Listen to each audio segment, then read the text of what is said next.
গতকালকে একটি রিপোর্ট হয়েছে স্কিপ কিনা 2600 টাকা, এক ধরনের অনিয়মের বিষয়টি দেখা যাচ্ছে। আপনি আসলে বিষয়টি কিভাবে দেখছেন এবং কি ব্যবস্থা? আমি কালকে যখন দেখলাম তাহলে অবশ্যই আমি সাথে আমার সিইওকে বলছি যেটা কেন হলো, কারা করলো, কিভাবে হলো, আমাকে অবশ্যই এটার ব্যাপারে আমাকে 72 ঘন্টার মধ্যে টোটাল তথ্যটা দেওয়ার জন্য। এটি জনগণের টাকা, জনগণের টাকায় কোনোদিন আমরা চাবো না যে কেউ যেন অপচয় যেন করে। এটা কোথায় ফাঁকটা আছে, কোথায় লুফলটা আছে, আর যেন না হয় সেই দিকে আমি বিশেষ দৃষ্টি দিতে বলছি।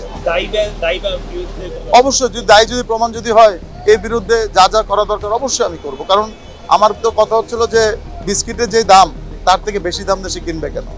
টাকা জনগণের টাকা, যে দায়ী ব্যক্তি অবশ্যই তার নিয়ম অনুযায়ী যা যা শাস্তি হওয়া দরকার সেই শাস্তি সে ভোগ করবে।